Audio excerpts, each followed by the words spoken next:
नारे सुनते होंगे कि देश के गद्दारों को और इस तरह की बातें हैं, और फिर तमाम इल्ज़ामात दिए जा रहे हैं, जो हालात पैदा किए जा रहे हैं वो हर जगह पूरे हिंदुस्तान में हर छोटी बड़ी जगहों पे इस तरह की एक साजिश के तौर पे बाकायदा खुराफात करने की कोशिश की जा रही है। और मुसलमान जो है वो इस मुल्क का असली वफादार है। अयोध्या का वर्डिक्ट आया तो पूरे हिंदुस्तान के मुसलमान आम तौर पे उन्होंने सब्र का मुजाहरा किया। 17 मई को उन्होंने कहा था कि वहाँ हनुमान चालीसा का पाठ करेंगे, और 22 मई को कहा था कि 10-90 चौराहे से हम रैली वगैरह निकाल के वहाँ पर समापन करेंगे। कहता हूँ कल ही मेरे पास आया है इस तरह का जो जिन्होंने ऐलान किया था, तो उनके ज़रिए बाकायदा ये बयान जारी हो गया है। उन्होंने व्हाट्सएप पे अपने एक ऑडियो जारी किया। उन्होंने कहा 22 तारीख का इस तरह का प्रोग्राम प्रशासन ने, चूँकि लॉ एंड ऑर्डर का और इसका मामला है, तो लिहाजा जो है हम उसको निरस्त करते हैं और मामला ख़त्म हो गया है। तो हिंदू समुदाय का ये मानना है कि जहाँ पर मस्जिद मौजूद है ये लक्ष्मण जी का टीला है, इसको इस मुस्लिम समुदाय किस नज़र से देखता है, या इतिहास के पन्नों में इसका क्या तस्करा है, कैसे? हर आदमी चाहता है कि उसके नाम हो जाए, नामवरी हो जाए, उसका नाम आ जाए। तो कुछ छोटे इस तरह के अफराद, एक ग्रोह टाइप के लोग हैं जिन्होंने इस तरह का शोशा छोड़ के अपने आप को मैं समझता हूँ पॉलिटिकल स्टंट है उनको, अपने आप को नामवरी के लिए। देखिए, कोई भी जगह को आप किसी भी नाम से पुकार सकते हैं, तो आपका अपना वो मामला है, लेकिन जो जगह जिस नाम से जानी जाती है जो है, तो बाकायदा वक्फ बोर्ड में टीला शाह मसा के नाम से दर्ज है, और हमारे 1862 में वो दर्ज है, और वो आज की नहीं 350 साल कदीमी मस्जिद है। बाबरी मस्जिद का मामला हुआ, मथुरा में भी एक मामला फंसा हुआ है, ज्ञानवापी काफ़ी हाईलाइट चल रहा है। तो ऐसा नहीं लग रहा है कि लखनऊ में की टीले वाली मस्जिद जो काफ़ी हाईलाइट रही है शुरू से, उस मामले को कहीं ना कहीं सियासी तौर पर भुनाने की कोशिश की जा रही है, ऐसा कुछ आपको लगता है? नमस्कार, मैं हूं किरण, आप देख रहे हैं न्यूज़ टाइम नेशन। लखनऊ की टीले वाली मस्जिद को लेकर नया विवाद खड़ा हो गया है। जहां मुसलमान इसे मोहम्मद शाह का टीला मानते हैं, तो वहीं हिंदू मजहब से ताल्लुक रखने वाले लोग इसे लक्ष्मण टीला कहते हैं। इसी गहमागहमी के बीच हिंदू महासभा के कार्यकर्ताओं ने ऐलान कर दिया है कि वो 22 मई के रोज मस्जिद के सामने हनुमान चालीसा का पाठ करेंगे, जिसे लेकर अब एक नया बखेड़ा खड़ा हो गया है। क्या है ये पूरा मामला, इसके बारे में जानने के लिए हमारे संवाददाता मोहम्मद आसिफ दुलार ने मस्जिद के मुतवल्ली से मुलाकात की है। हम इस वक्त राजधानी लखनऊ में मौजूद हैं। आज हम एक बहुत ही खास शख्स से मिलने आए हैं। ये शख्स जो है टीले वाली मस्जिद के प्रकरण से सीधे जुड़े हुए हैं। टीले वाली मस्जिद को लेकर कई तरह के विवाद शुरू हो चुके हैं। हिंदू महासभा ने ये कहा था कि हम 22 मई को वहाँ पर हनुमान चालीसा का पाठ करेंगे और लक्ष्मण जी की मूर्ति को वहाँ स्थापित करेंगे। कुछ इस तरह के मामला चल रहे हैं, जिसको लेकर थोड़ा बहुत कहीं ना कहीं तलखियाँ भी पैदा हो रही हैं। और अब ये मामला कहाँ तक पहुँचा है, किस तरह के डिसीजन और किस तरह की कार्रवाइयाँ, उनके लिए हम टीले वाली मस्जिद के मुतवल्ली सैयद शाह वासिफ हसन वाइजी जी के साथ हैं। हम उनसे जानने की कोशिश करेंगे कि आखिर क्या कार्रवाई रही, उनकी तरफ से क्या जवाब रहेगा और किस तरह की उम्मीद वो प्रशासन से कर रहे हैं। वासिफ जी, बहुत बहुत स्वागत है आपका न्यूज़ टाइम नेशन में। वासिफ जी, क्या मामला है ये टीले वाली मस्जिद का, जो इस वक्त मामला बहुत सुर्खियों में चल रहा है? किसी ने बताया, हिंदू महासभा ने बोला है कि वो 22 मई को आकर यहाँ पर हनुमान चालीसा का पाठ करेंगे। क्या मामला है ये? साहब, सबसे पहले तो मैं आपको ये अर्ज़ कर दूं कि ये सबसे पहले खबर ये आई है 16 तारीख को अमर उजाला अखबार में आई थी, जिसमें 17 मई का और 22 मई का जिक्र किया गया था। 17 मई को उन्होंने कहा था कि वहाँ हनुमान चालीसा का पाठ करेंगे, और 22 मई को कहा था कि 10-90 चौराहे से हम रैली वगैरह निकाल के वहाँ पे समापन करेंगे। तो मैं इस पूरे प्रकरण के ताल्लुक से चंद बातें आपके सामने पेश कर दूँ। पहली चीज़ तो ये कि जैसे ही मुझे ये अखबार की खबर मालूम हुई, तो यहाँ की जो आला अफसरान हैं, बड़े अफसरान हैं, मैंने उनसे रब्ता कायम किया, उनको मैंने इस बात का संज्ञान दिया, उनको बताया इस तरह का मेरे पास खबर आई है। सह मुतवल्ली टीले वाली मस्जिद की हैसियत से मैंने उनको बताया।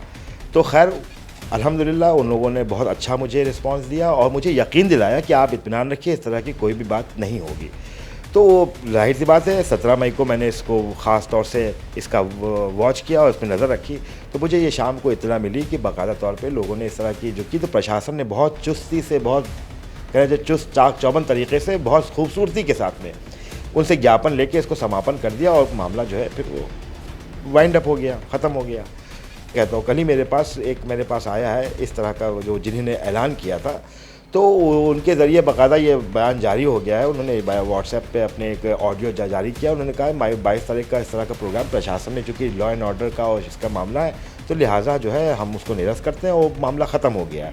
तो इस सारे मामले में अब जिस तरह की अफवाहें बातें बाज़ार में गर्म हो रही हैं, देखिए साहब ऐसा है, आपको ये समझना होगा, इस तरह की जो आज के ख़ास तौर से हालात को देखते हुए हर आदमी चाहता है कि उसके नाम हो जाए, नामवरी हो जाए, उसका नाम आ जाए। तो कुछ छोटे इस तरह के अफराद, एक ग्रोह टाइप के लोग हैं जिन्होंने इस तरह का शोशा छोड़ के अपने आप को मैं समझता हूँ पॉलिटिकल स्टंट है उनको, अपने आप को नामवरी के लिए, उसका कोई ताल्लुक़ ऐसा जो उससे होना है नहीं।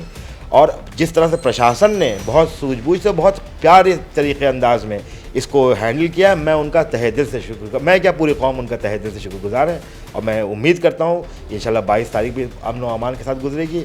मुसलमान या लखनऊ गंगा जमनी तहजीब का उसका मानना है। और हिंदू समुदाय का ये मानना है कि जहाँ पर मस्जिद मौजूद है, ये लक्ष्मण जी का टीला है, इसको इस मुस्लिम समुदाय किस नज़र से देखता है, या इतिहास के पन्नों में इसका क्या तस्करा है, कैसे ये चीज़ें शुरू हुई अचानक, उसको अब काफ़ी करीब से उसको जानते हो, उसके बारे में कौन?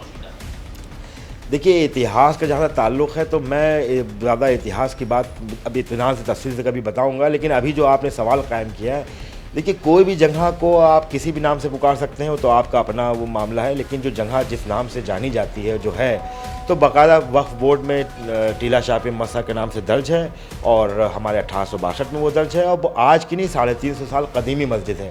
अब जहाँ तक ताल्लुक़ इनका इस तरह की बात को कहने का है, तो भाई बहुत सी, अब जैसे मान लीजिए इलाहाबाद का नाम जो है वो इलाहाबाद हुआ करता था, वो लोगों की वहाँ पर इस तरह से प्रयागराज रखा गया, तो कुछ भी इस तरह की बात आप किसी भी जगह को कह सकते हैं। लेकिन जो वहाँ का जो है, मैंने आपको अर्ज़ किया कि वक्फ बोर्ड में साफ़ तौर पे वो दर्ज है, और टीले वाली मस्जिद के नाम से, टीला शाह पीर मोहम्मद साहब नाम के नाम से दर्ज है। बाबरी मस्जिद का मामला हुआ, मथुरा में भी एक मामला फंसा हुआ है, ज्ञानवापी काफ़ी हाईलाइट चल रहा है, तो ऐसा नहीं लग रहा है कि लखनऊ में की टीले वाली मस्जिद जो काफ़ी हाईलाइट रही है शुरू से, उस मामले को कहीं ना कहीं सियासी तौर पर भुनाने की कोशिश की जा रही है, ऐसा कुछ आपको लगता है? देखिए साहब, अब आपने चूंकि ये बात कह दी है तो इसको बहुत इत्मीनान से समझिएगा। देखिए साहब, अयोध्या का जो वर्डिक्ट है वो आस्था की बुनियाद पे है, शवाहिद की बुनियाद पे नहीं है। और ये आस्था की बुनियाद पे जो फैसला आया है वो एक दिन में नहीं आया है, पूरा कई सालों तक इसको आस्था से जोड़ने का काम किया गया है, और फिर वो आया है verdict. Places of worship act जो इंक्लूड किया है, तो सुप्रीम कोर्ट के हमारे जो सबसे बड़ी अदालत है, मैं बहुत इसका मतलब मैं समझता हूँ कि बहुत कीमती फ़ैसला है वो, और उसमें इंक्लूड करने का मतलब यही है कि कोई भी इबादतगाह जो है उससे छेड़छाड़ नहीं की जाएगी, ये हमको यकीन दहानी कराएगी। अब मैं आपसे अर्ज़ करता हूँ कि ये बात जब ये वर्डिक्ट आया है, अयोध्या का वर्डिक्ट आया, तो पूरे हिंदुस्तान के मुसलमान आम तौर पे उन्होंने सब्र का मुजाहरा किया। अब गौर करने की बात यह है, मैं समझता हूँ आपको सोचने की ज़रूरत है, जिन मुसलमानों के साथ जिस तरह की बात कही जा रही है कि साहब ये कभी नारे सुनते होंगे कि देश के गद्दारों को और इस तरह की बातें हैं, और फिर तमाम इल्ज़ामात दिए जा रहे हैं, तो असल में ये वर्डिक्ट आने के बाद साबित हो गया कि जब आप मुसलमानों को इस तरह कटघरे में खड़ा करते रहे बराबर झूठ के ज़रिए, मुसलमानों ने सब्र के जो दामन थामा और मुल्क की सालमियत के लिए, मुल्क की बका के लिए, तो साबित कर दिया कि वो मुल्क का असली वफ़ादार मुसलमान जो है वो इस मुल्क का असली वफ़ादार है, वो अमन में यकीन रखने वाला है, तो ये खुद साबित कर दिया है। तो मैं समझता हूँ कि अब जो ये हालात पैदा किए जा रहे हैं, वर्शिप एक्ट को हकीकत में ये चाहें तो उसको पार्लियामेंट से चेंज कर सकते हैं, और उनके पास अपने हैं जो भी नंबर चाहिए होते हैं उसको पार्लियामेंट को अमेंड करने के लिए। लेकिन अब दो बातें इसमें बड़ी ख़ास और अहम बात है। पहली बात तो मैं ये समझता हूँ कि एक्ट को चेंज करने के लिए आपको ज़रूरत होगी कि आप जो अयोध्या वर्डिक्ट में उसको बेसिक स्ट्रक्चर ऑफ कॉन्स्टिट्यूशन जो कहा गया है, तो verdict as a verdict whole उसको माना जाएगा, उसमें इसको इंक्लूड किया गया है। तो कैसे आप बदल सकते हैं? तो मेरे हिसाब से मैं समझता हूँ कि इसको उनको सोचना पड़ेगा, क्योंकि ये जो वर्शिप एक्ट है ये पूरे हिंदुस्तान का कॉन्स्टिट्यूशन का मैं समझता हूँ कि एक बहुत बेसिक स्ट्रक्चर कहने के बाद मतलब बात ही ख़त्म होगी, इसकी रूह है ये।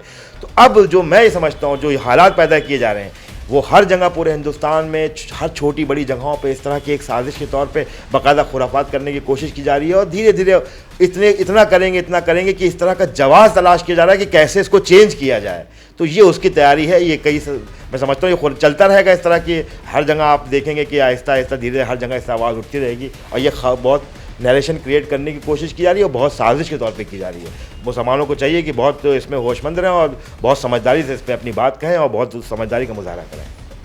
तो ये थे टीले वाली मस्जिद के सह मुतवल्ली सैयद शाह वासिफ हसन वाइजी जी, जिन्होंने साफ बताया कि जो 22 तारीख को जो मामला होने वाला था, जो प्रोटेस्ट करते हुए लोग जो रैली लेकर टीले वाली मस्जिद तक आकर पूजा या हनुमान चालीसा का पाठ करने वाले थे, फिलहाल उस पर रोक लग गई है और उन्हें कानून पर कहीं ना कहीं पूरा भरोसा है। उनका मानना है कि इस तरह की जो हरकतें चीज़ें चल रही हैं, पूरा जो सिनेरियो चल रहा है, वो सिर्फ सियासी रोटियां सेकने की कोशिश की जा रही है और वो अदालत पर पूरा भरोसा रखते हैं और कानून के तहत अपनी लड़ाई लड़ते रहेंगे। कैमरा पर्सन इरफान आरिफ के साथ मैं मोहम्मद आसिफ दुलार, न्यूज़ टाइम नेशन, लखनऊ।